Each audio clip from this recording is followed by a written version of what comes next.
Assalamualaikum warahmatullahi wabarakatuh.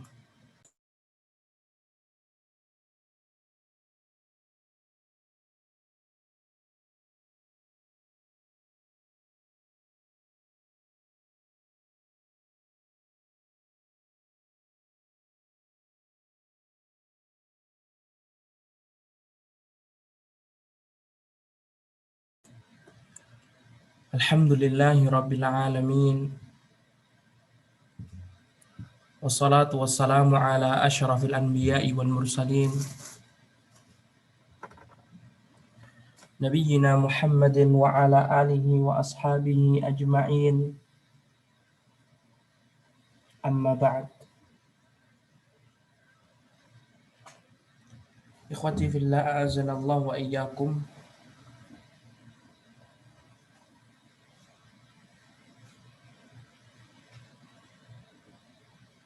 Segala puji hanya milik Allah Subhanahu wa taala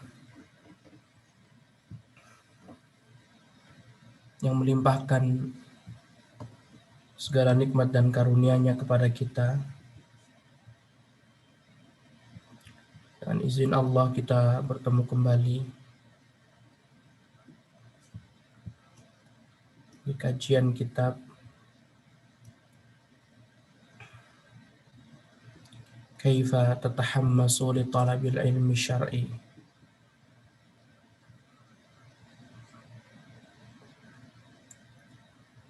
Bagaimana engkau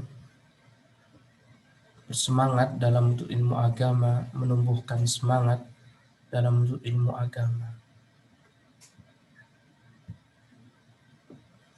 Karya Syekh Abdul Qaqa Muhammad bin Saleh bin Ishaq As-Say'ari.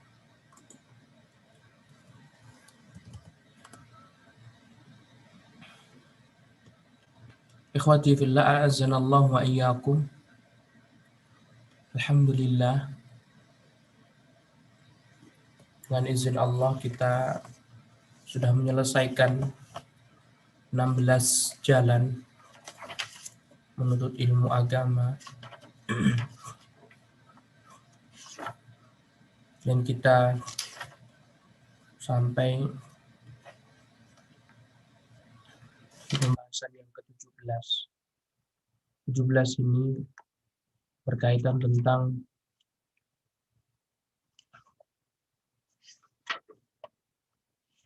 iqamatu musabaqat fi hadis sunnah al-mutahharah.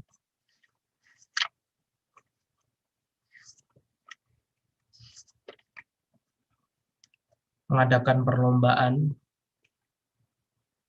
yang berkaitan tentang hadis Nabi SAW.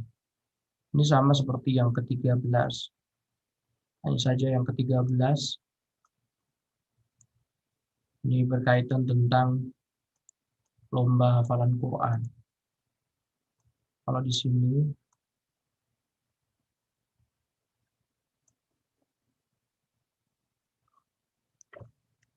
kalau yang ke-17 ini lomba menghafal sunnah. Kalau mengadakan lomba dalam Al-Quran, yang ke-13.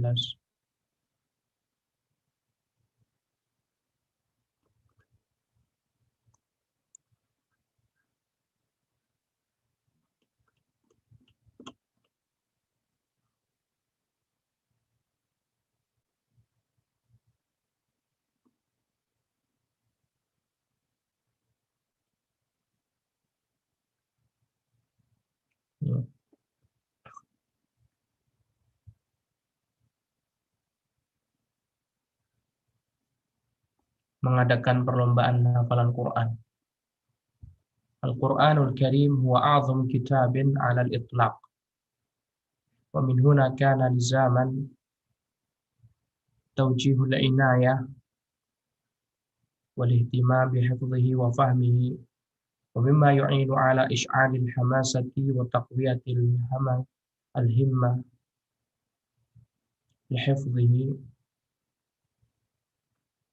an tuqama musabaqatun baina tullabil faslil wahid awil masjidil wahid awil hayyil wahid أو بين الأقران والزملاء في حفظ ما تيسر من هذا الكتاب العزيز، بحيث يتم تحديد مقدار معين من الآيات القرآنية للحفظ، ثم يعطى المتسابقون فترة زمنية كافية للحفظ، ثم بعد ذلك تقام بينهم المسابقات ويحدد الفائزون، وتمنح لهم بعض الجوائز التشجيعية، وهكذا تتكرر هذه المسابقات حتى يتم الانتهاء من حفظ القرآن الكريم كاملا. فيا لها من غنيمة، فأين طلابها. Beliau berbicara mengadakan perlombaan hafalan Al-Quran.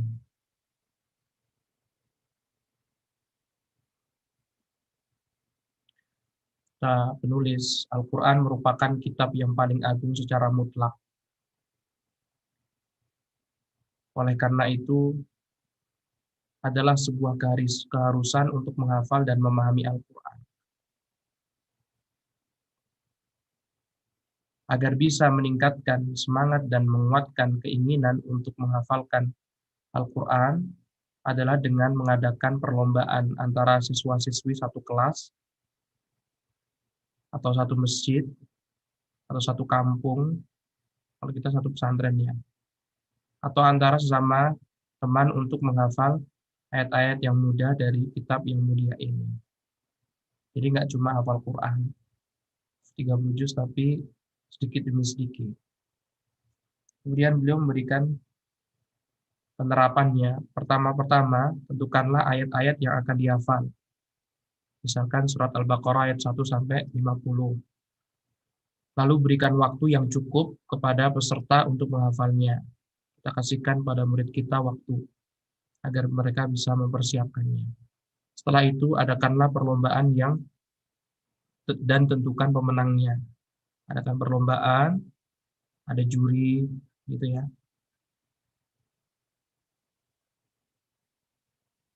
Kemudian setelah itu tentukan pemenangnya. Kepada para pemenang diberikan hadiah sebagai motivasi. Perlombaan seperti ini perlu diadakan beberapa kali hingga bisa menghafal Al-Quran secara keseluruhan. Alangkah beruntungnya mana orang-orang yang menginginkannya. Nah, karena kita ini nggak membahas kisah salafus saleh, ya kita nggak menggebu-gebu. Kita akan membahasnya tentang hafalan Quran. Kemudian baru setelah itu yang kita akan ingin baca, yaitu berkaitan tentang mengadakan hafalan hadis. Kalau tadi hafalan Quran, maka sekarang adalah hafalan hadis.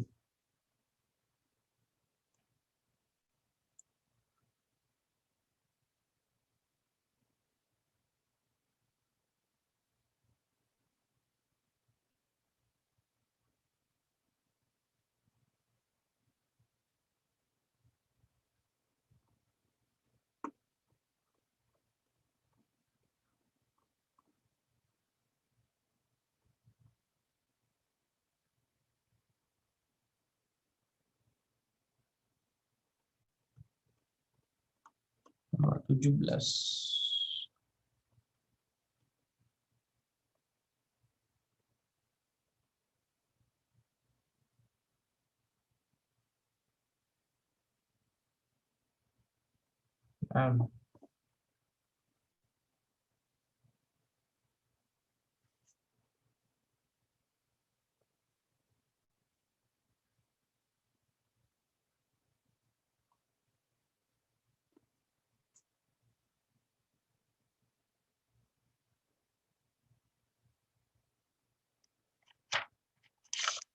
Nomor 17, mengadakan perlombaan hafalan hadis.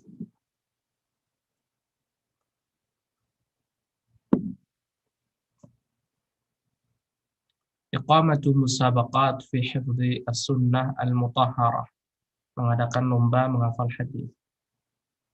السنة النبوية هي المصدر الثاني من مصادر التشريع الإسلامي، وهي إما أن تكون شارحة ومفصلة للأحكام المجملة في القرآن، أو أن تأتي بأحكام جديدة لم يرد لها ذكر في القرآن الكريم. وما دام الأمر كذلك فإن حفظ السنة النبوية المطهرة على صاحبها أفضل الصلاة والسلام هو من أعظم الطاعات والقربات، ومن أهم المهمات لطالب العلم الشرعي.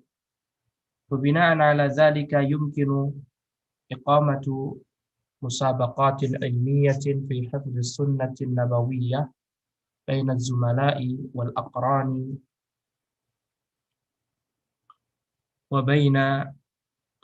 وبين التلاميذ في الفصل الواحد.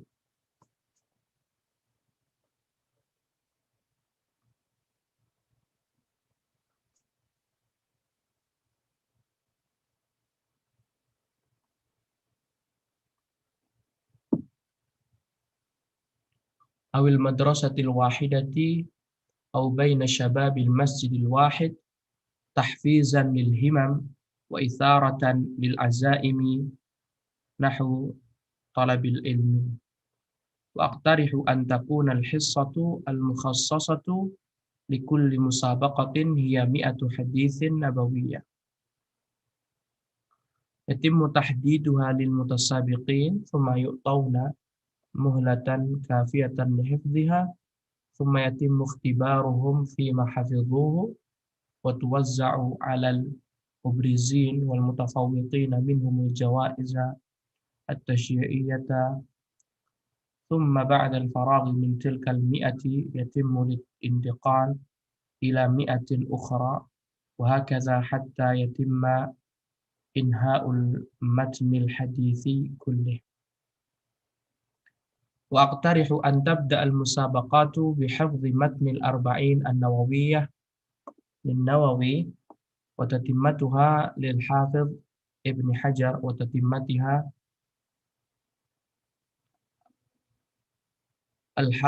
للحافظ ابن رجب. فإذا انتهى المتسابقون من حفظها يتم الانتقال إلى الحفظ في كتاب عمدة الأحكام للمقدسي. فإذا تم الانتهاء منه يتم الانتقال إلى كتاب بلوغ المرام من أدلة الأحكام للحافظ ابن حجر. فإذا تم الانتهاء منه يتم الانتقال إلى مختصر صحيح البخاري للزبيدي، ثم إلى مختصر صحيح مسلم للمنذري، والله الموفق.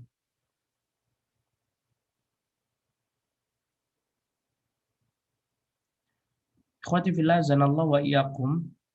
Yang berikutnya yang 17 ini berkaitan tentang mengadakan lomba menghafal hadis. Kata penulis, sunnah Nabi merupakan sumber kedua dalam hukum Islam. Sebagai penjelasan dari hukum-hukum global dari Al-Quran, dan hukum-hukum global dari Al-Quran dan menyebutkan hukum-hukum baru yang tidak ada di dalam Al-Quran. Dengan demikian, menghafal sunnah Nabi SAW termasuk ketaatan dan taqarrub, mendekatkan diri kepada Allah yang paling agung, dan sesuatu yang sangat penting bagi para penuntut ilmu agama.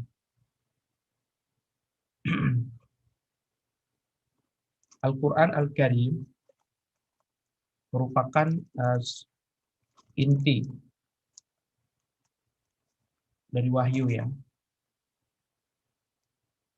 Allah menurunkan Al-Quran Al-Karim.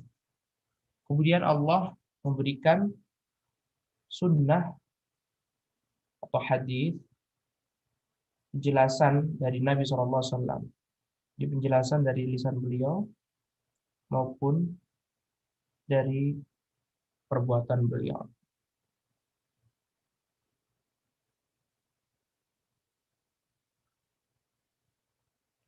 Nah, hadis ini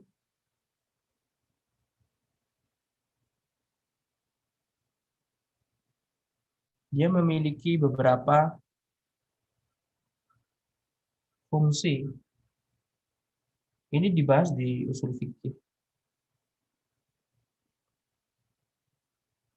Jadi, atau istilah dengan kedudukan hadis di mata Al-Quran. Yang pertama, hadis ini merupakan pensyarah.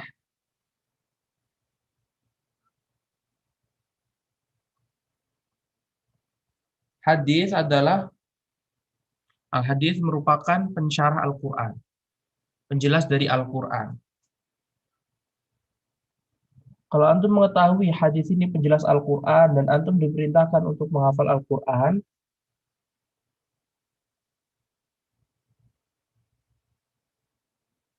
maka mau tidak mau antum harus menghafal hadis Nabi, bukan?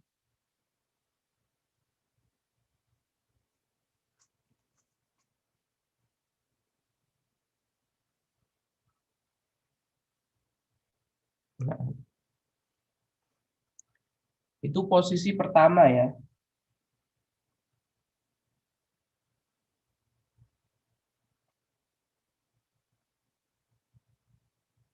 Posisi pertama hadis atau kedudukan hadis nomor satu sebagai penjelas dari Al-Quran. Contohnya gamblang seperti sholat. Nah, sholat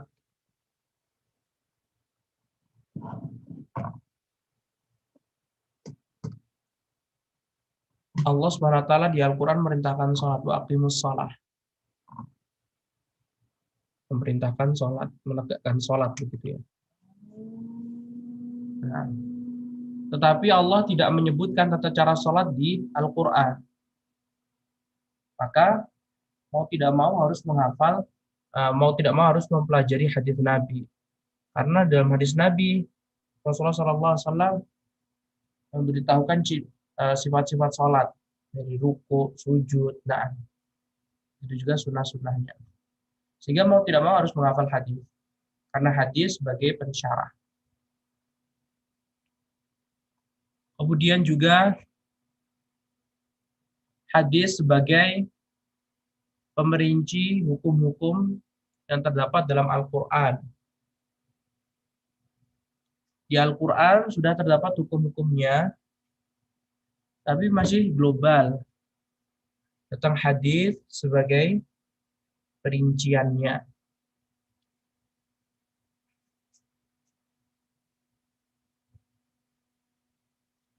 Ini sama seperti yang pertama tadi. Seperti perintah sholat, di hadis diperinci hukum-hukumnya.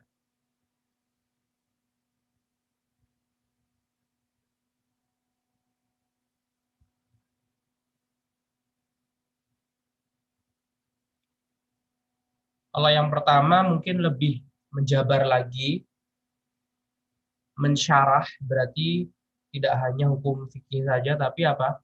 Secara umum. Misalkan di Al-Quran terdapat beriman terhadap sifat-sifat Allah, nanti di hadis sebutkan. Nah, itu namanya mensyarah. Kalau mentafsir hukum-hukum lebih secara fikih. Yang ketiga, Al-Quran ini hadis sebagai hukum yang terbaru yang tidak sama sekali pernah disebutkan oleh Al-Quran. Jadi kalau misalkan Al-Quran tidak menyebutkan dan hadis menyebutkan dan hadisnya sahih, maka kita harus mengambil. Dan contohnya adalah pengharaman dan penghalalan keledai. Al-himar, keledai jinak itu diharamkan, sedangkan keledai yang tidak jinak itu dihalalkan.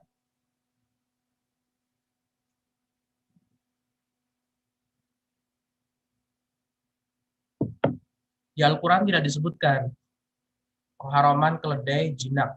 Keledai jinak itu keledai yang kita rawat, kemudian kita kasih makan, dan kita rawat dia. Itu namanya keledai jinak. Bahasa Arabnya al-himar al-ahli. Dan itu nggak boleh dimakan, haram. Kalau himar al-wahshi, itu hukumnya boleh.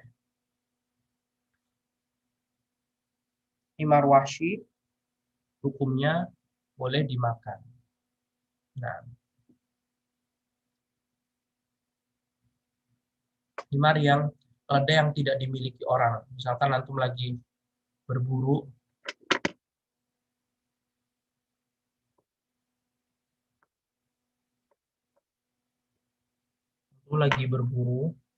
kemudian ada keledai. Keledai yang tidak dimiliki orang, antum boleh ya memakannya.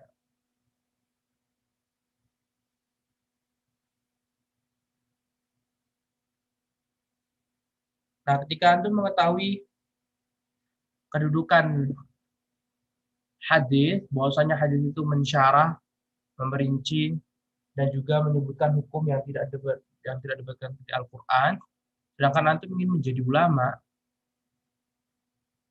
atau ingin menjadi ahli agama, maka mau tidak mau antum harus menghafal hadis-hadis Nabi Shallallahu Alaihi Wasallam. Nah, harus menghafal hadis-hadis Nabi Shallallahu Alaihi Wasallam, sama seperti antum semangat menghafal uh, Al-Quran Al-Karim. Lagi pula juga ada hadis yang mengisyaratkan anjuran kita untuk menghafal hadis-hadis Nabi, tapi tidak disebutkan oleh penulis di sini. Tapi penulis sudah menyebutkannya di pertemuan sebelumnya. Naddarallahu imra'an sami'a maqalati fawa'aha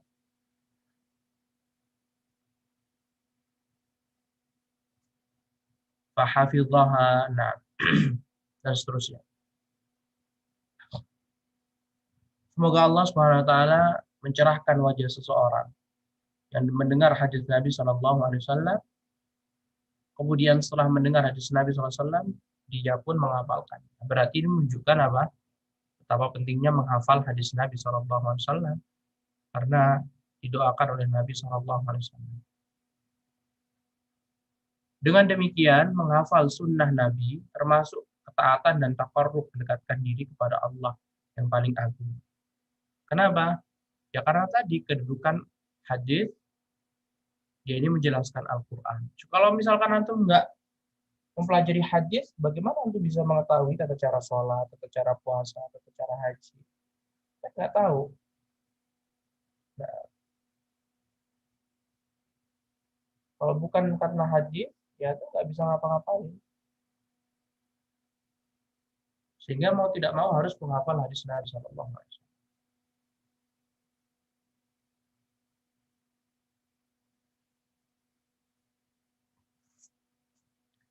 Kemudian kata penulis,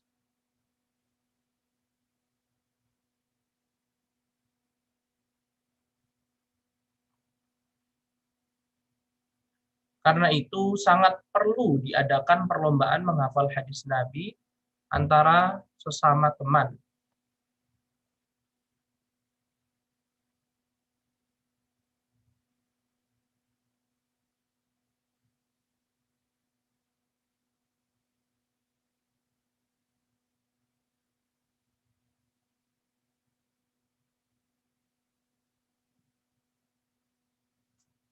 Harus mengadakan perlombaan hadis sesama teman atau sesama siswa dalam satu kelas atau satu sekolah atau dalam satu masjid untuk memotivasi mereka dan menumbuhkan semangat mereka agar menghafal 100 hadis Nabi SAW yang telah ditentukan oleh para peserta dan memberi waktu yang cukup kepada mereka untuk menghafalnya. Setelah itu mereka diuji hafalannya dan diberikan hadiah bagi pemenangnya sebagai motivasi.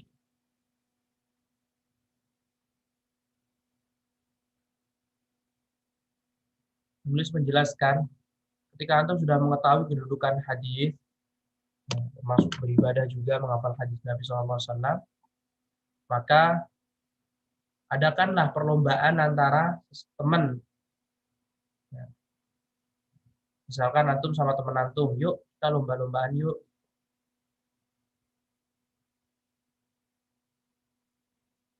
Nah, atau mengadakan perlombaan sesama murid, satu kelas atau kakak kelas atau satu pondok atau satu masjid. Nah, kemudian nanti dapat hadiah. Hadiahnya bukan dari mereka, tapi hadiahnya dari panitia. Jadi panitia galang dana, kayak proposal seperti itu, dan mencari tahu.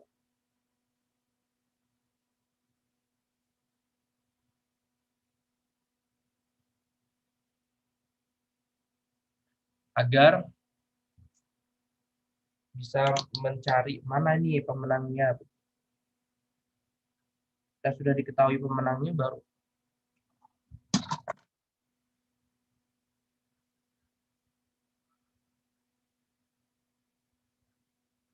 dia yang berhak mendapatkan hadiahnya.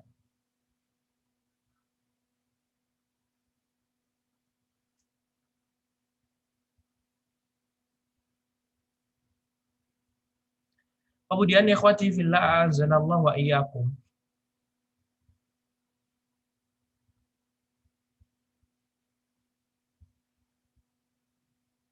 Yang berikutnya kata Syekh, beliau mengusulkan buku-buku apa saja yang perlu dihafalkan di matan hadis gitu ya.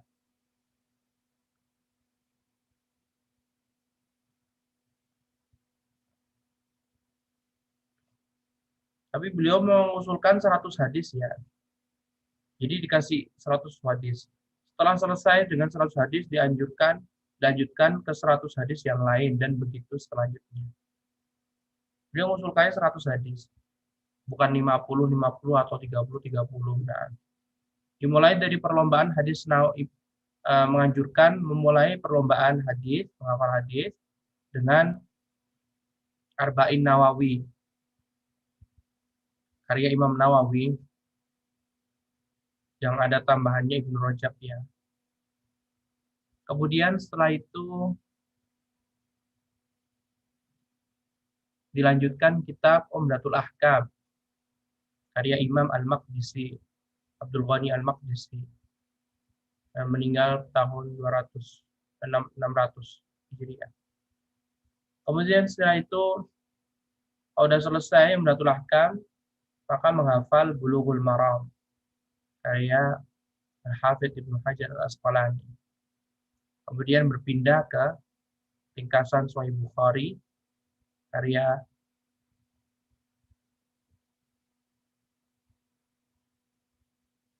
Az-Zabidi, dan juga ringkasan Sahih Muslim, karya Al-Mundhiri. Semoga Allah memberi taufik. Jadi yang pertama yang harus dihafalkan adalah Bulughul Maram. Kemudian setelah Bulughul Maram plus Ibnu Rajab ya tambahan. Kemudian setelah itu Umdatul Ahkam.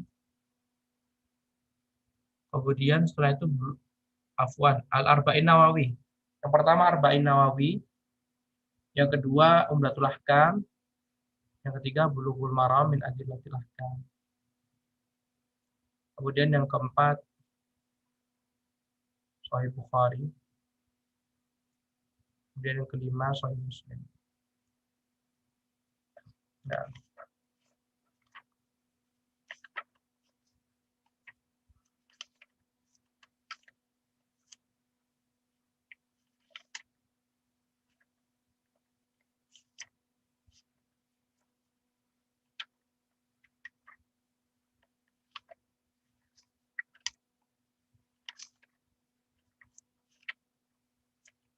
kemudian setelah ini pembahasannya panjang dan waktunya nggak cukup.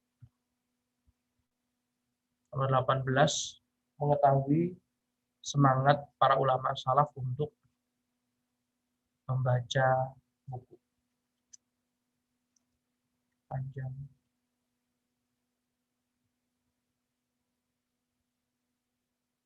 Nomor 19 juga panjang, merasa selalu di dalam peperangan dan berkecamuk dengan setan. Kita langsung ke 20 dulu. Nah, 20 pendek.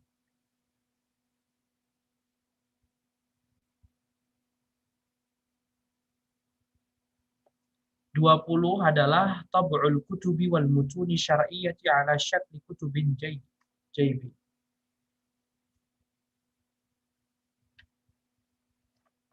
Yang mencetak buku-buku agama dalam bentuk buku saku.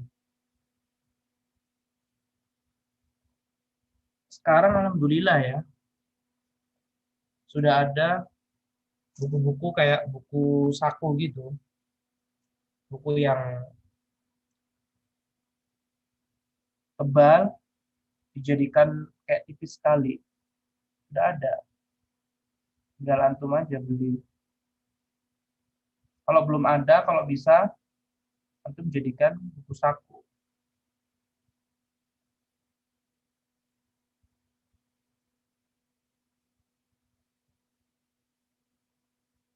Nah, kata penulis, al-hikmatu min dhallatil mu'mini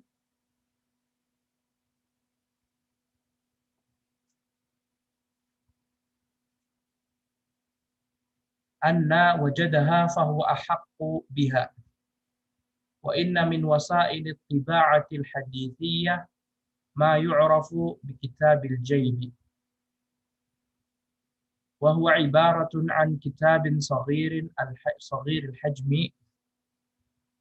يكون على قدر الجيب بحيث يضع المرء هذا الكتاب في جيبه أينما ذهب ثم متى ما وجد فرصة سانحة للقراءة أو الحفظ أخرج الكتاب من جيبه وجعل يقرأ فيه أو يحفظ منه فإذا انتهى من القراءة والحفظ رد الكتاب إلى جيبه. Kata penulis, hikmah ilmu adalah barang yang hilang dari seorang mukmin. Jadi beliau mengibaratkan ilmu itu merupakan benda yang hilang dari seorang mukmin. Kalau seorang mukmin itu tidak mau belajar, berarti barangnya dia banyak yang hilang. Tapi kalau dia mau belajar, maka dia dinilai semangat untuk mencari barangnya yang hilang. Seorang mukmin di mana saja dia menemukan ilmu, maka dia lebih berhak untuk mengambilnya. Kemudian beliau langsung berbicara tentang buku saku. Di antara sarana ya yang sekarang ini terkenal gitu ya, sarana yang dikenal adalah sarana Kitabul Jaib, buku saku. Buku saku ini apa sih? Buku saku itu buku yang dengan ukuran yang sangat kecil, yang seukuran dengan saku baju gitu ya, saku jubah antum. Jadi buku yang ukurannya segitu. Yang mana seorang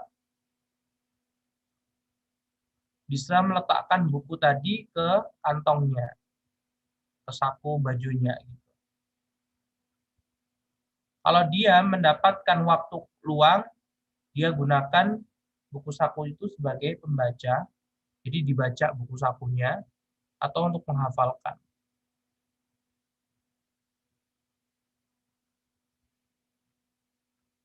Ketika sudah selesai membaca atau menghafal, dikembalikan lagi ke saku. Ini penting, karena modal terbesar untuk ilmu adalah waktu. Kalau kita tidak mau menggunakan waktu dengan sebaik-baiknya, maka ilmu yang kita akan dapatkan sedikit. Kita harus mencari warisan Nabi kapanpun dan dimanapun.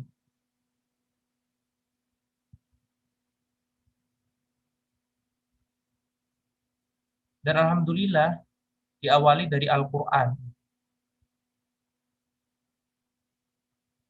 Di Al-Quran kan dulu besar-besar kan.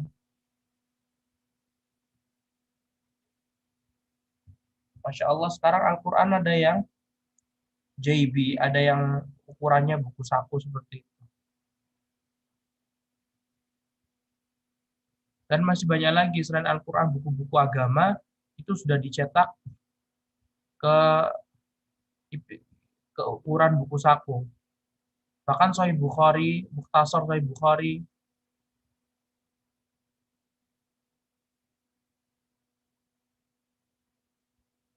kemudian buku sirah pun itu ada yang seukuran buku saku. Karena buku saku ini mudah sekali dibawa kemana-mana dan ketika waktu luang kita bisa gunakan untuk membaca atau menghafalkan.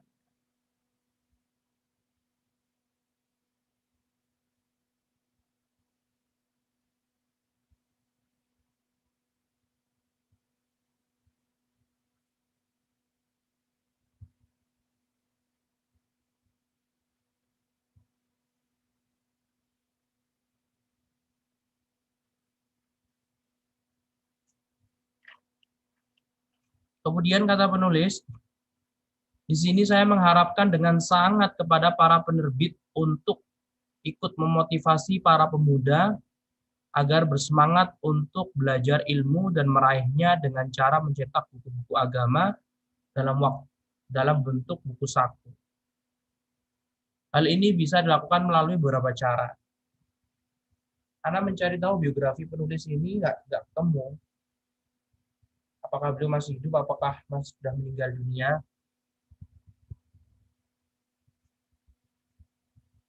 Kalau kalau sekarang kan Masya Allah kan sudah ada handphone. Jadi buku-buku sudah ada di handphone. Jadi penuntut ilmu bisa menggunakan handphone ini dimanapun, kapanpun dia bisa istifadah, mengambil faedah dari ilmu. Untuk menghafal, untuk apapun itu.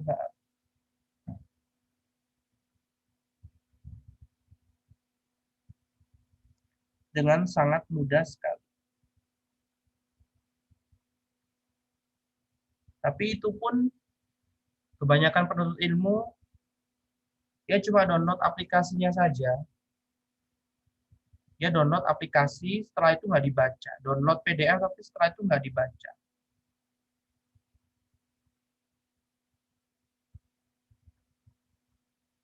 Semangat mengumpulkan PDF dan buku, tapi tidak semangat untuk membacanya. Beliau ini menasehati para percetakan buku itu untuk mencetak buku-buku dengan ukuran yang kecil, saku, karena mudah dibawa kemana-mana.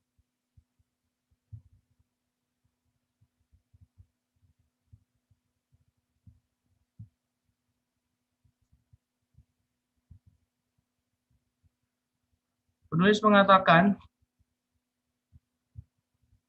hal ini bisa dilakukan lewat beberapa cara, di antara satu mencetak buku-buku agama ukuran saku dengan cetakan lux yang menarik agar lebih cepat tersebar di tengah-tengah umat. Dan ini kayak Al-Quran itu udah, Al-Quran bisa jadikan buku saku yang kecil, ukuran kecil, kemudian diperindah. Kedua, melempar buku-buku saku tersebut ke pasar dalam jumlah yang banyak agar lebih banyak dan memudahkan orang-orang dan para pelajar untuk mendapatkannya. Tiga, berusaha mencetak buku-buku para ulama salaf dalam bentuk buku saku agar mudah dalam membacanya dan lebih banyak manfaatnya. Di sini saya mengusulkan sejumlah kitab ulama salaf untuk dicetak dalam bentuk buku saku di antaranya. Jadi penulis menyebutkan, saya mengusulkan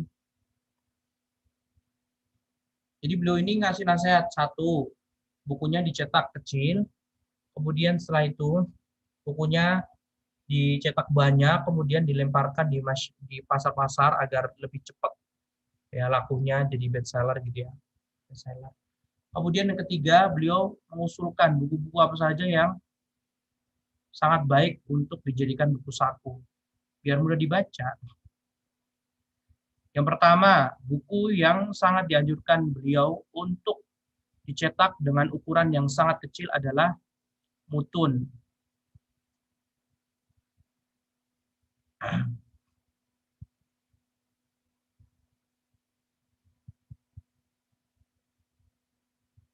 Mutun, mutun itu apa sih, Pak? Mutun itu kalimat yang buku berbahasa Arab tipis, kalimatnya ringkas tetapi maknanya luas. Itu namanya mutun.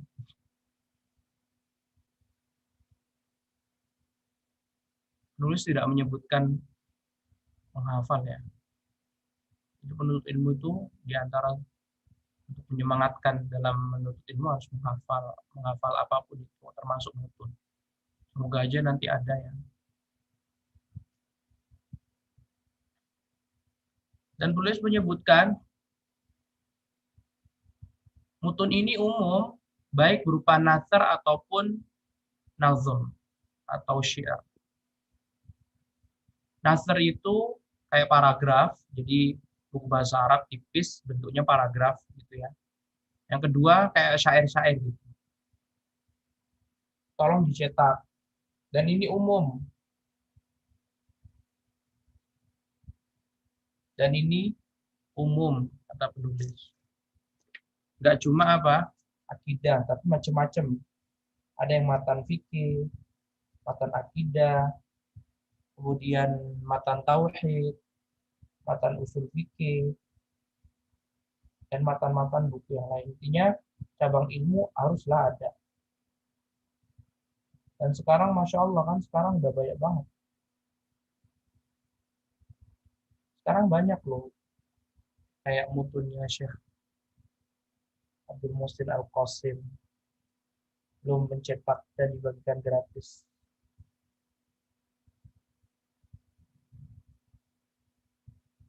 Agar penuntut ilmu bisa menghafalnya.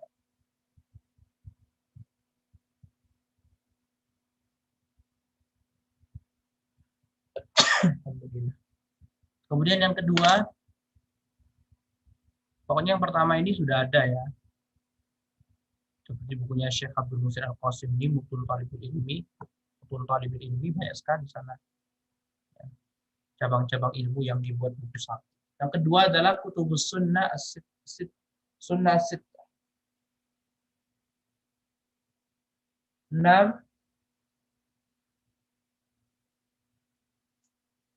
6 kitab hadis. Sahih Bukhari, Sahih Muslim, Abu Dawud, Imam Tirmidzi, Nasa'i, Ibnu Majah, sama Tirmidzi.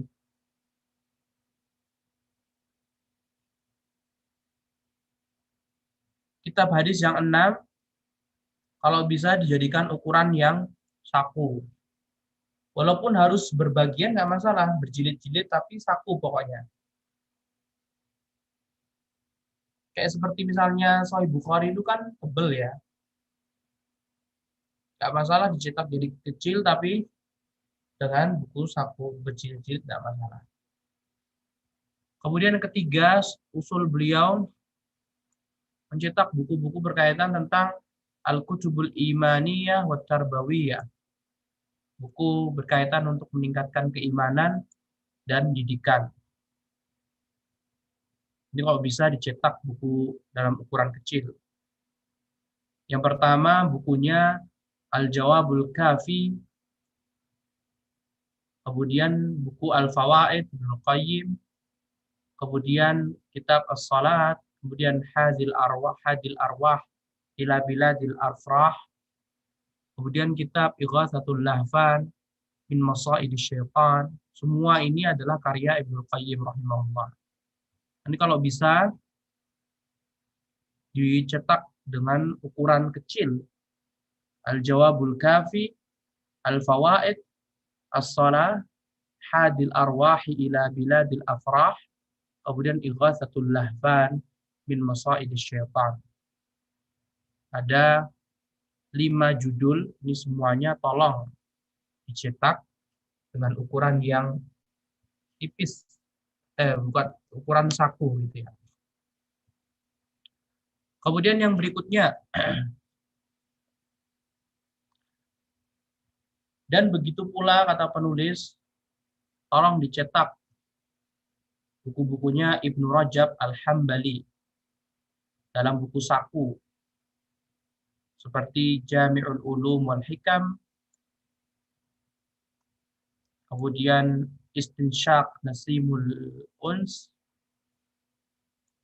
kemudian kitab Lataiful Ma'arif, kemudian kitab Al-Khusyu'u fis Shalah, kemudian kitab At-Takhwif Minan Nar. Nah, ini tolong dicetak dengan buku-buku dengan ukuran kecil. Kemudian kata penulis juga, begitu juga karya Imam An-Nawawi, seperti kitab At-Tibyan fi Adabi Hamalatil Quran, ini tolong dicetak dengan ukuran buku saku yang sangat kecil. Kemudian kitab beliau juga Bustanul Arifin, tolong dicetak. Kemudian penulis juga mengusulkan kitab yang lainnya tolong dicetak. Kitab karya Ibnu Jauzi yang berjudul Saidul Khatir, kemudian kitab At-Tafsirah, dan kitab Talbisu Iblis. Banyak ya usulan beliau pada para percetakan, pada pabrik-pabrik percetakan. Kemudian setelah itu tolong dicetak juga bukunya Imam Ahmad bin Hambal yang berjudul Az-Zuhud. Kemudian bukunya Ibnul Mubarak yang berjudul Az-Zuhud, Zuhud ya. Kemudian bukunya Imam Qurtubi yang berjudul At-Tazkiratu fi Ahwalil Mauta wal Akhirah. Ini semuanya tentang keimanan ya. Kayak tazkiyatun nufus gitu loh, ikhwan. Jadi untuk melembutkan hati kita, ini buku-buku yang Masya Allah luar biasa gitu ya. Kemudian yang berikutnya tolong dicetak juga ya kitab At-Tawwabin. Kemudian kitab Ar-Riqqah wal Buka. Kemudian kitab Mukhtasar Minhajul Qasidin. Tolong buku 3 ini dicetak. 3 ini miliknya karya Ibnu Qayyim rahimahullah. Afwan, Ibnu Qudamah Al-Maqdisi. Tolong dicetakkan dalam ukuran buku tipis, buku saku. Karangan Ibnu Qudamah Al-Maqdisi yang meninggal 620 Hijriah. Ulama madhab Hambali.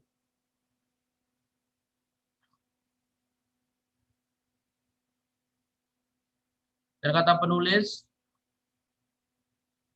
fa inna kulla hadhil kutub al-anifah az-dzikr tu'tabaru min afdali wa arwa'il kutub as-salafiyah tarbawiyah al-imaniyah. Semua kitab-kitab tersebut termasuk kitab ulama salaf yang paling baik dan paling bagus dalam bidang pendidikan keimanan. Jadi agar bisa menumbuhkan keimanan kita kepada Allah dengan sangat luar biasa, tolong dong dicetak dalam buku saku.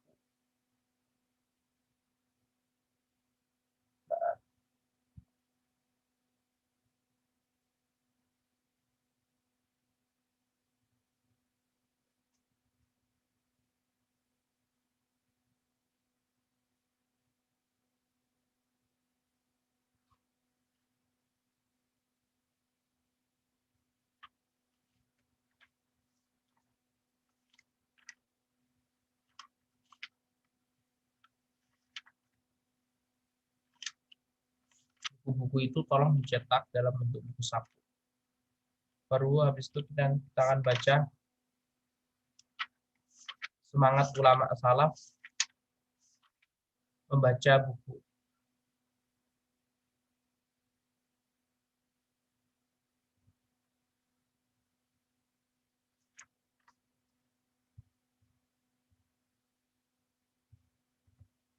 Nah,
Nah, ikhwati fillah azanallahu wa iyyakum, mungkin ini yang dapat kita sampaikan. Wallahu taala a'lam wa billahi taufiq wa sallallahu wasallam ala nabiyyina Muhammad wa ala alihi wa sahbihi wa sallama tasliman katsira. Assalamualaikum warahmatullahi wabarakatuh.